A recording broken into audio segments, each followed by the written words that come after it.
Hey everyone, welcome to LearnFest. We're super excited to have you guys join us. Can you believe it's July already?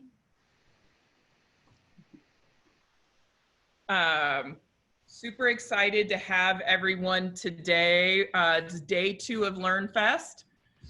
We had a fabulous day with some educators yesterday, learned a lot about Google and Padlet and embedding media and social media into Bulb. Since you're registered for and joining on day 2, if you missed day 1, don't worry, we're gonna send a follow-up email and give you the recordings and all the content from day 1 as well. So we're excited to have you. I know we see some faces from yesterday, so excited to see you. Looks like some new faces as well. There is a chat window. You guys will come in muted without video.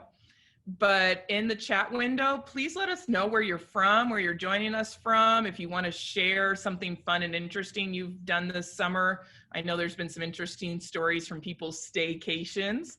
And I know some of you guys are kind of still in the middle of your school year since we have teachers joining from all around the world. So let us know where you're from. We'd love to hear from you. Open up that chat window and we will get started at the top of the hour.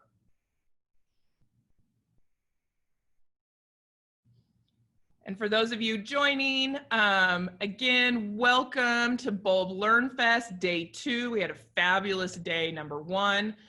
And if you did miss day number 1, don't worry. We're going to send all the resources to you for all 3 days.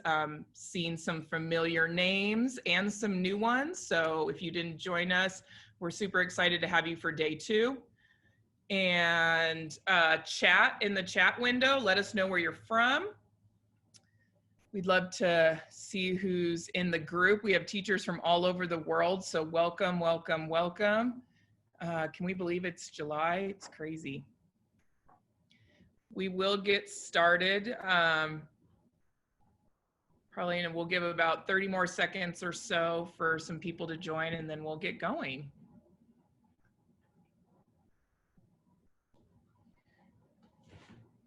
It's great to see everyone. Mexico, a lot of Texas in the house for sure. That's awesome.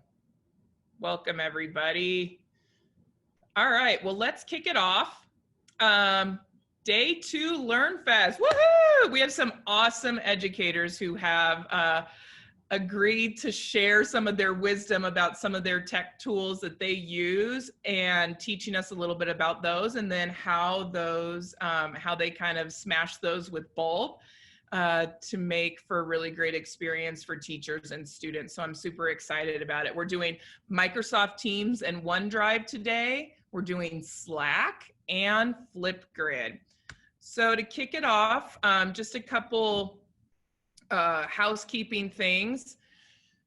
You will come in with no video and no audio. We have a big group today, but we want to hear from you. So please use that chat window to chat any questions to our panelists so that they can answer your questions. They've all left time for Q&A. There's also a Q&A button at the bottom of your Zoom meeting.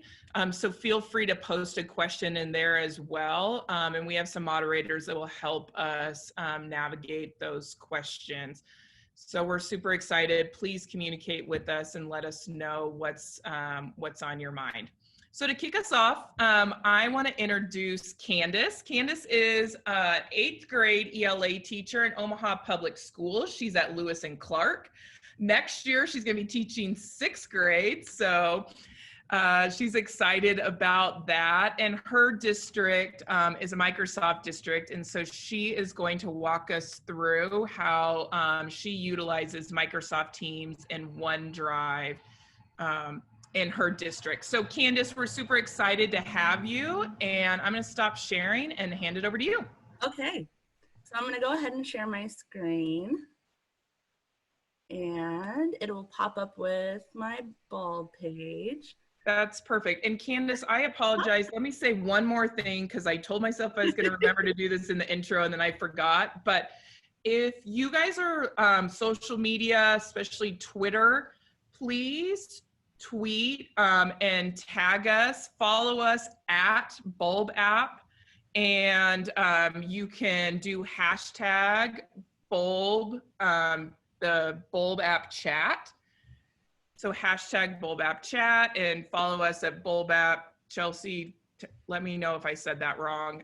But we love social media love, and we send a lot of great things out on social media. So if you're not already following us, get out your phones while you're on right now and follow us. And then let us know what things are resonating with you through Twitter. So love it. Okay, that was mine. Sorry, Candice. That's okay. You're fine. You're fine.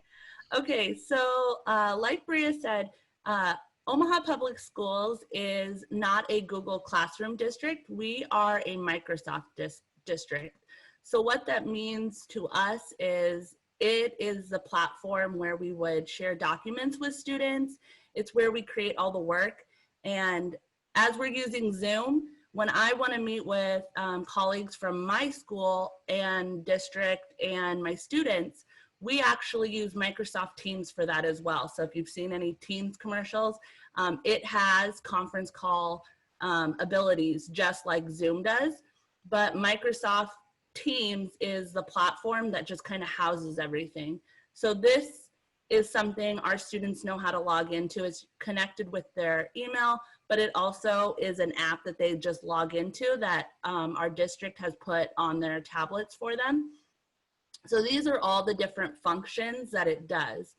So the way Teams works with other websites like Bulb is a couple of different ways for me to share with my students where I want them to complete work. What they're finding in a lot of the research and surveys from virtual learning is students and parents got really overwhelmed having so many different sites to send their students to. So what Teams does is it houses everything. So when I want my students to complete assignments, I have a couple of different places I can put it. If you look at the top, these are what are called tabs. So I can have a class notebook, I can link their assignments here. What it originally opens up to is like a chat page for them. So these are where I want to put different announcements. So what I first started doing was sharing URLs here, and they could click on that, and that's fine. It will take them to Bulb. But because, particularly going into next year with a more blended approach, I know I'm going to be having them access Bulb quite a bit. It's going to be one of the staples where I use some of the templates. So what I can do and what's recommended to do so that my students don't constantly have to type in different emails and keep, or not emails, but websites, is you can add that as a tab here. And that's what I'm really going to walk you through today, because it's just easier if my students log into one site and then can access all the different websites. So if Flipgrid is something that we're going to learn about later that you love and you know you're going to have students creating regularly, if you use Microsoft Teams, it's recommended to add it as a tab. That way students aren't having to continually go to that website, they can click on it. So I'm going to show you how to add a tab.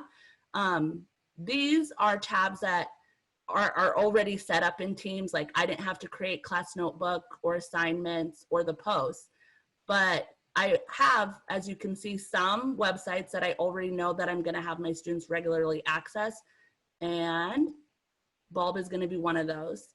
So it's pretty easy. You just click the Add Tab button here. So if your district already has some regularly used websites, they might, or not websites, but apps, you might see them here. So you could search to see, hey, does my district already have Bulb as an app? And what I found with like Flipgrid and Bulb and a lot of the things that we're using right now, they haven't added them yet. So what I'm going to do is I'm going to add it as a website.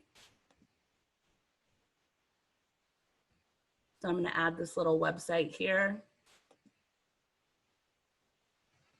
And then I'll title it whatever I want my students to be able to recognize it as. And then instead of, like I said, sharing the URL where it would be something my students would continually have to go back to and click on every time I wanted to share a template with them. I'm gonna put the URL here. What is cool, because my district has paid for Bulb and all of our students have it, is I already have classroom pages set up where my different classrooms have different, if I'm not using the same template, or if I'm not having them post the same assignment, it is kept separately, and our district does populate our students into those groups. So whichever class I was sharing with, I would just grab that group, because that's the page I want to share with them so they can see their homework. And it's ready. So then I'm just gonna grab that URL, and then I'll go back to Teams and I'll paste that URL here. And then I'll click Save.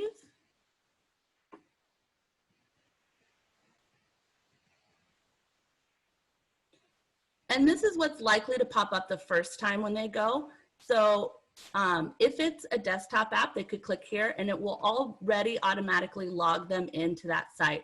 So they're not typing in a website, they're not typing in their password, they're simply going here the first time. Or I can have them, they can click straight on the go to this site.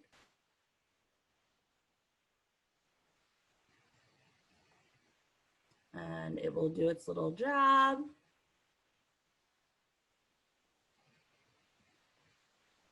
And now my students will be logged into Bulb.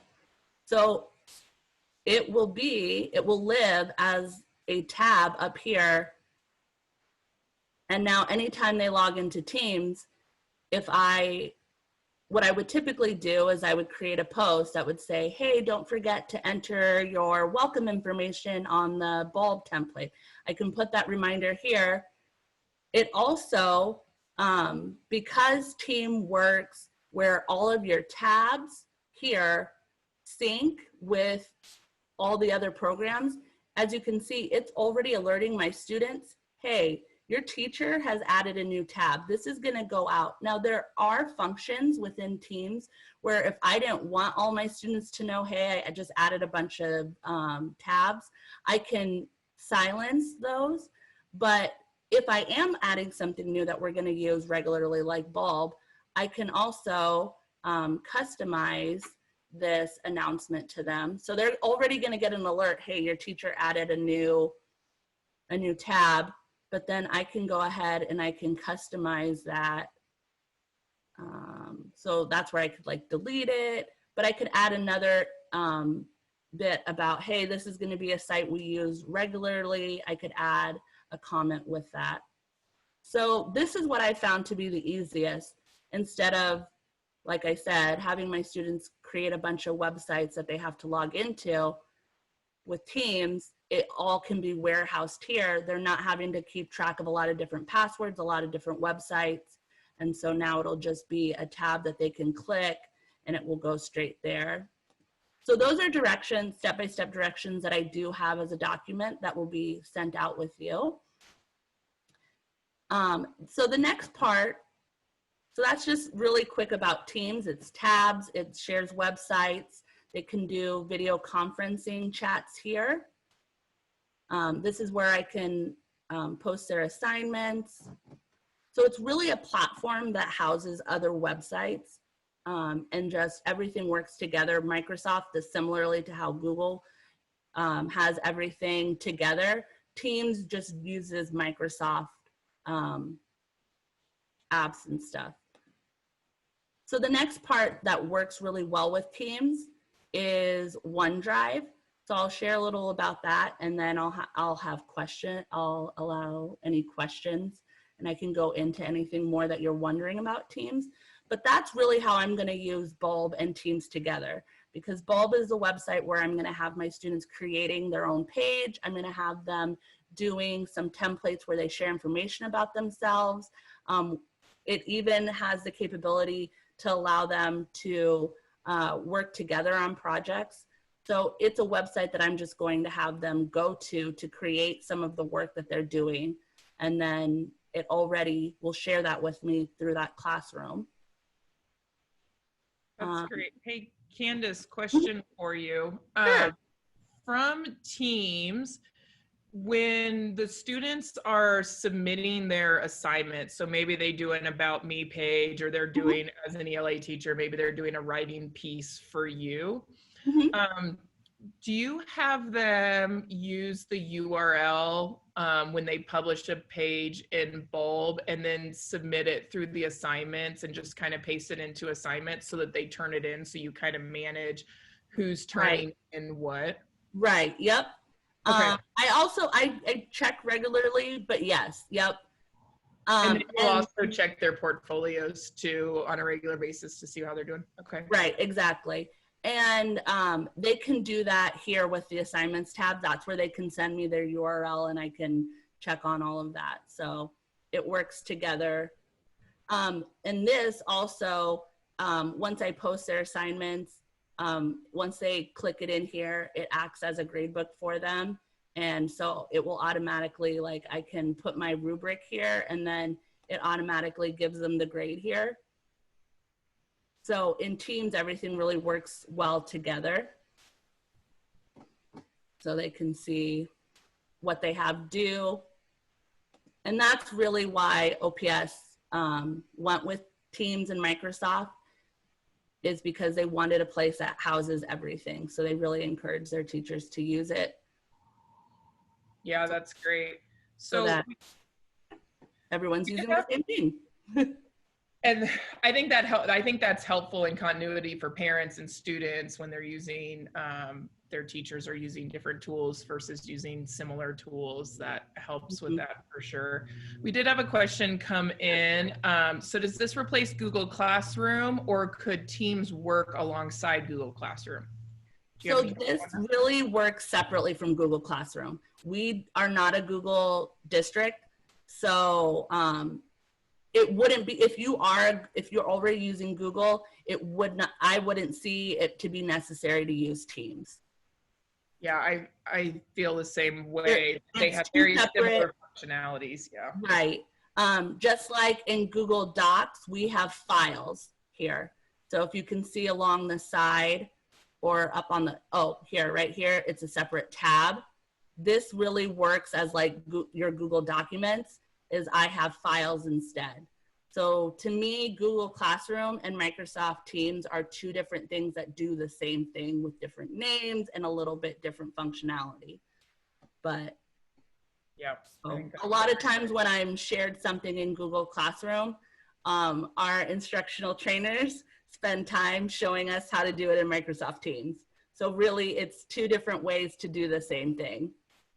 Yeah, that's great, Candice. Thank you. And then we had another question that said, so the district can make class groups on Bulb for you. And I know you had shown how with OPS that those groups are already populated for you in Bulb. And from a Bulb perspective, when a school or district purchases Bulb Ed as a product, we can roster, and so we connect to those student information systems, and we pull all of that class roster data out of those student information systems and automatically populate those classes for teachers.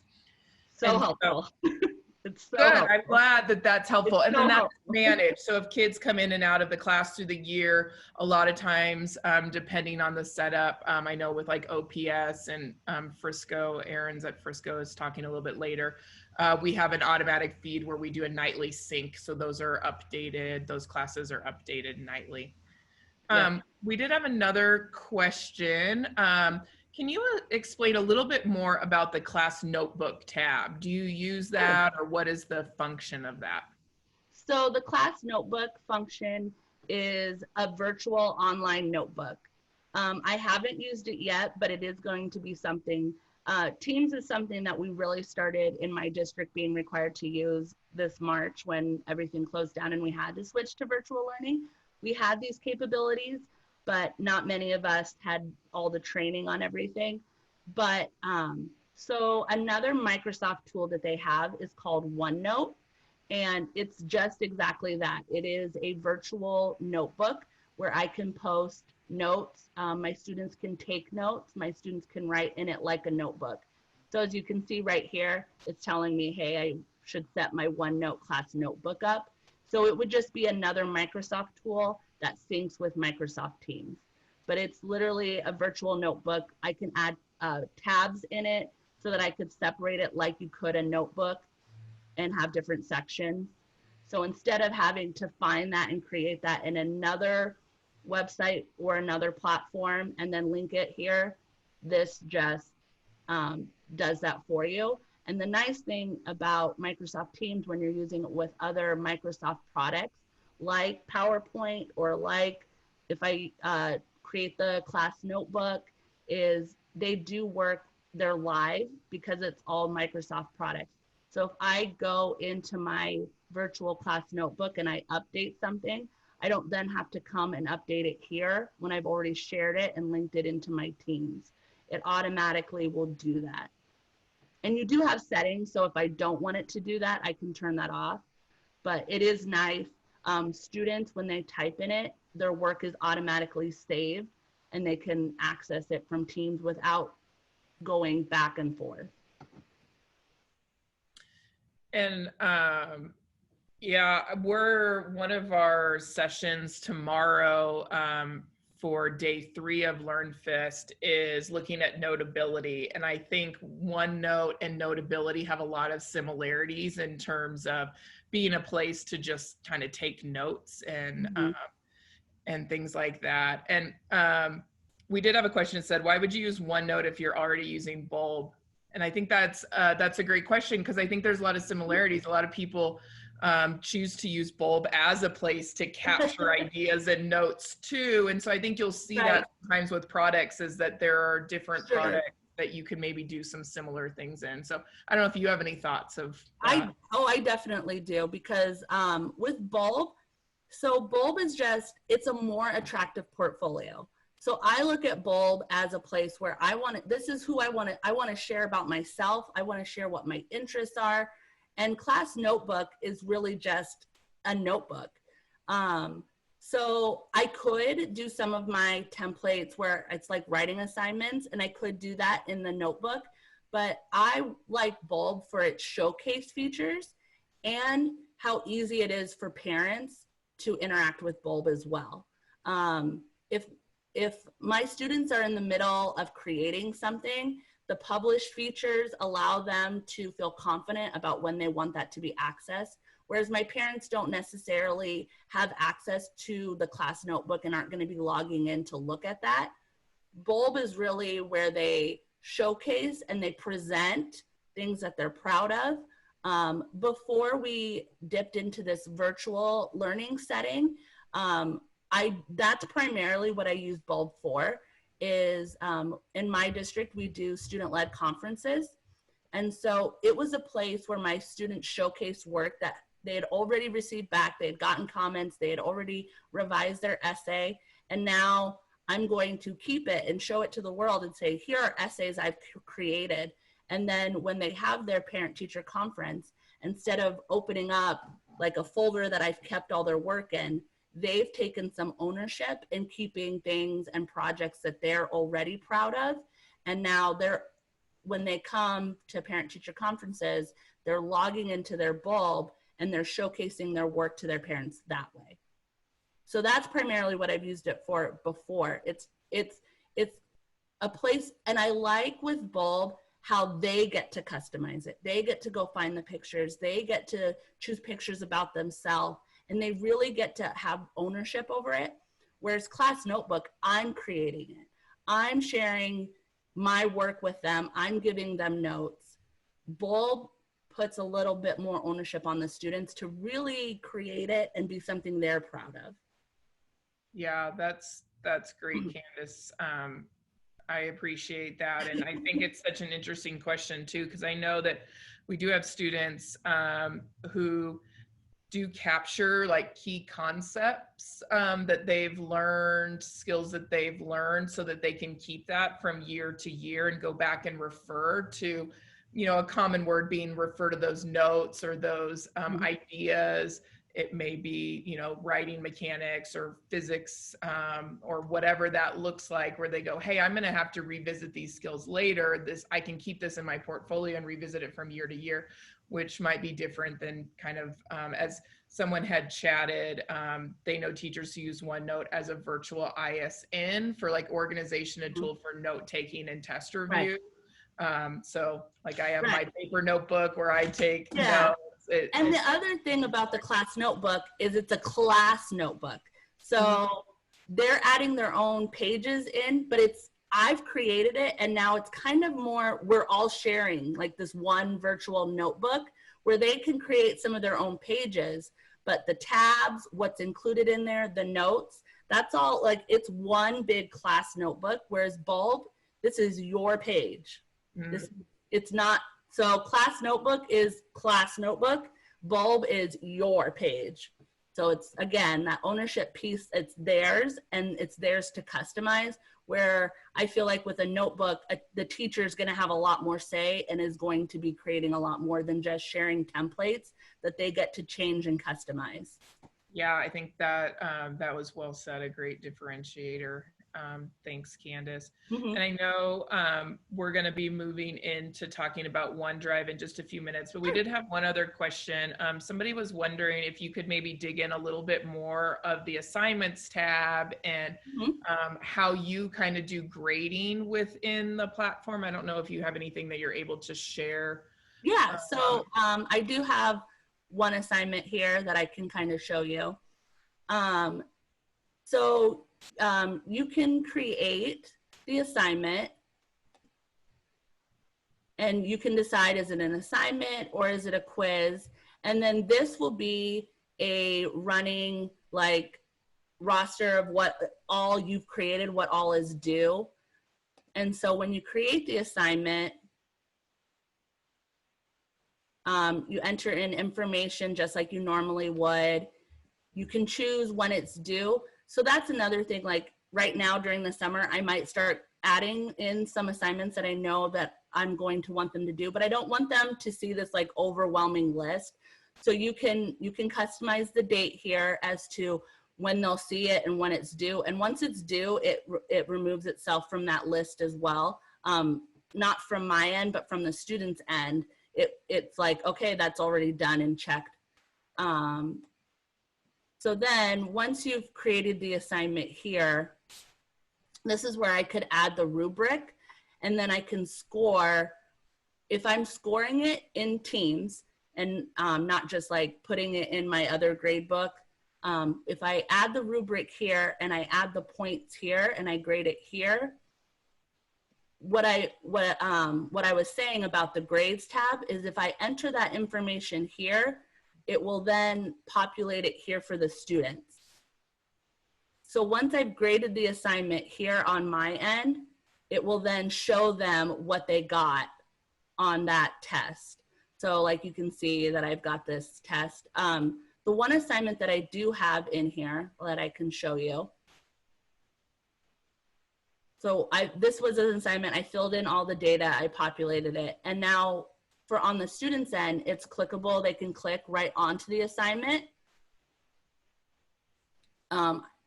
So on their end, they could see the actual assignment and it would take them right to the test and they could answer the questions there. And that works with another Microsoft product called Forms, is how this test would appear to them. Let's see if I go edit. So this is what I had to add. It was a document that I attached here. It was a form document.